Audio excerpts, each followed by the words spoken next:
I began to have changes in my life as I was as I enlisted in the United States Air Force. I was being drafted, and I was afraid of being drafted into the Army and being placed into the front lines in Vietnam. I thought if I'd enlist in the Air Force, I could avoid that, and I was 1A. I didn't really want to go to Canada and dodge the draft that way, so I went ahead and enlisted because I was hot on the 1A draft. And I enlisted in the Air Force after being a Fuller Brush salesman for a summer. And at this point, and this is kind of an issue, I don't know how much of an issue it is, but that is where I first got involved with women. I had gone through college never having kissed a girl. And during that summer, I was raped. But I didn't complain, you know. And from there, that became an issue. And it did intertwine in things, and I'll explain that. But as I went on, I went up to my my place of recruitment was West Yellowstone, Montana, where my MGB Roadster wire wheels broke down. Much to my dad's chagrin, I had sold the Chevy Bel Air for the MGA Roadster.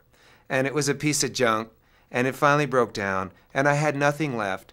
Though I was accepted at University of Washington, I said bag it and enlisted on a whim in West Yellowstone, Montana. My recruiter picked me up.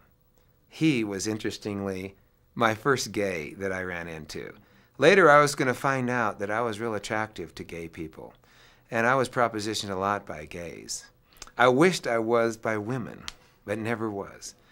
And he propositioned me on my way to the Air Force, which was my first induction into the unusual. Then I went down to basic training in Lackland Air Force Base. The physical thing was no problem. Other guys were passing out. I considered it a challenge. But I began to start to hate the Air Force, as the promises that they gave me didn't come true about sending me on to college right away.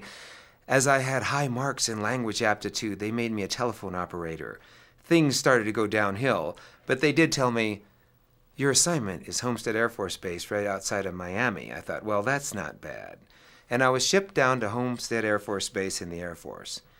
I had one thing in mind and one thing only, and that was women. That's all I wanted.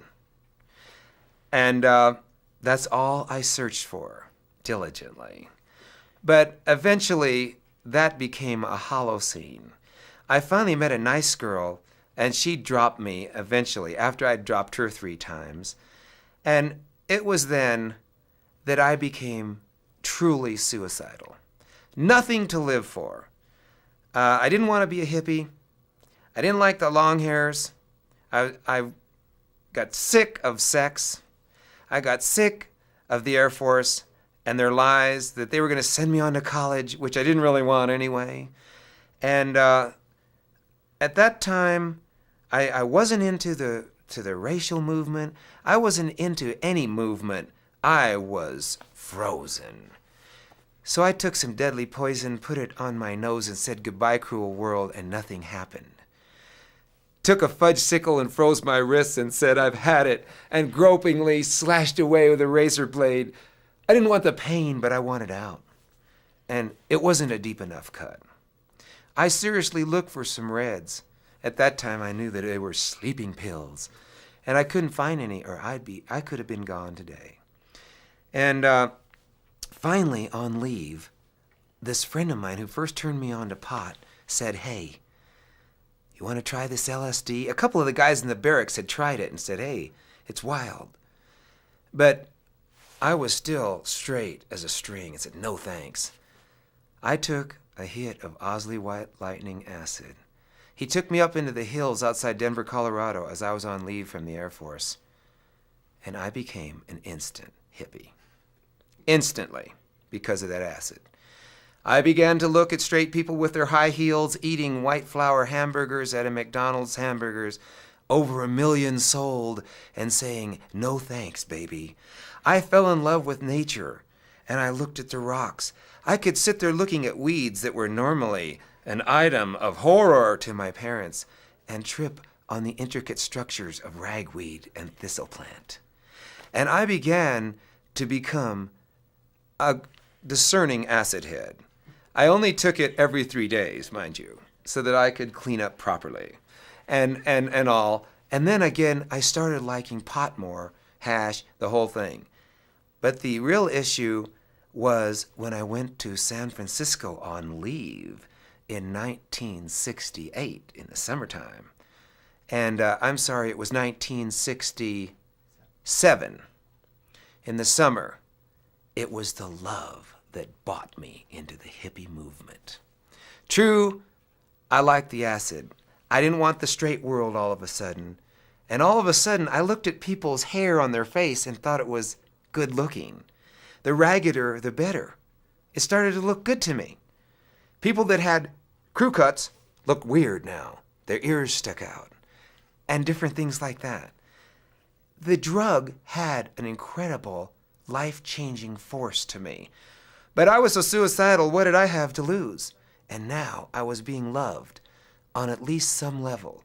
Here I had a military haircut, and these hippies were trusting me, welcoming me in to crash in their little pad in Haight-Ashbury.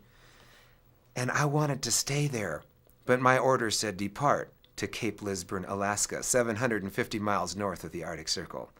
So I took 35 hits of Osley White Lightning, about a gram of hash, and a few joints, and took off for northern Alaska.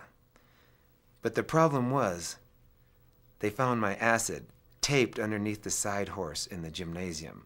I was still holding on to a gymnast goal a little bit, possibly going back to college, painting portraits of the guys' girlfriends for $20 a shot, and taking acid and watching the moonlight sun and the surf come in oranges and purples and greens and other colors on the northern coast of America. And finally decided to give the Air Force my 30-day notice.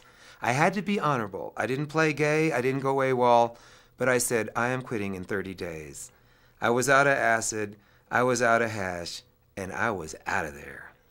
And they, sure enough, after 30 days, shipped me down to a prison, military stockade in Elmendorf Air Force Base.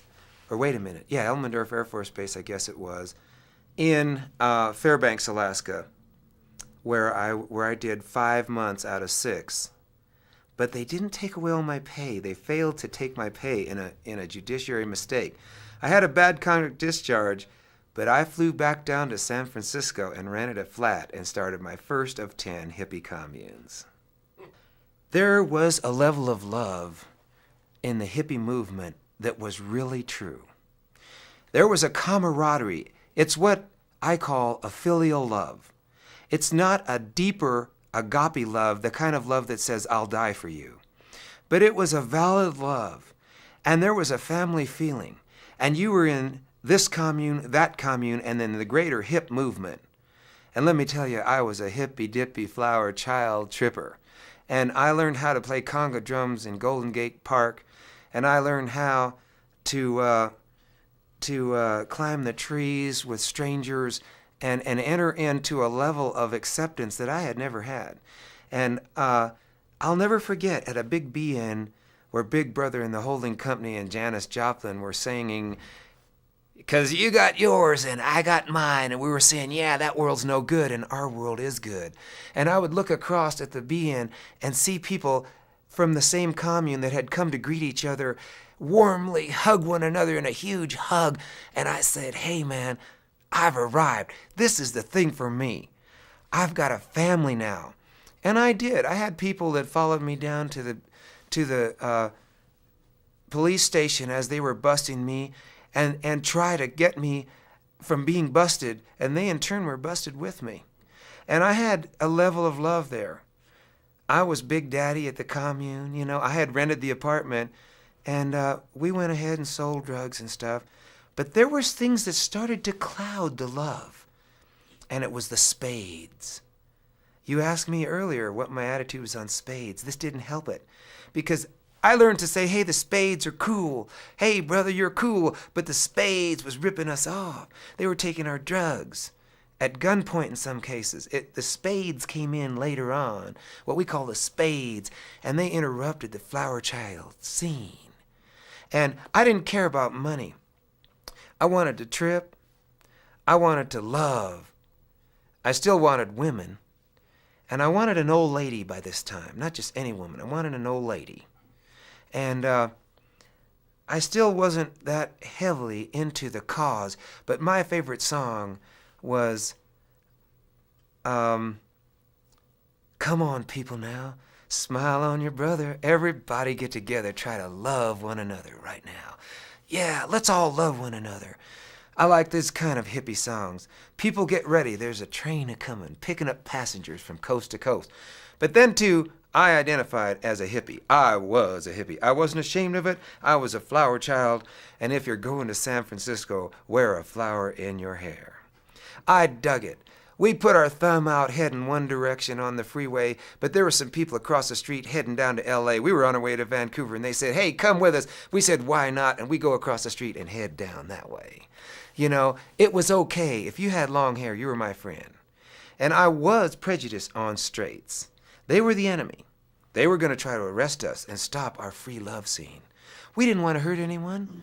We just wanted to dance and sing, take our acid, and have a good time.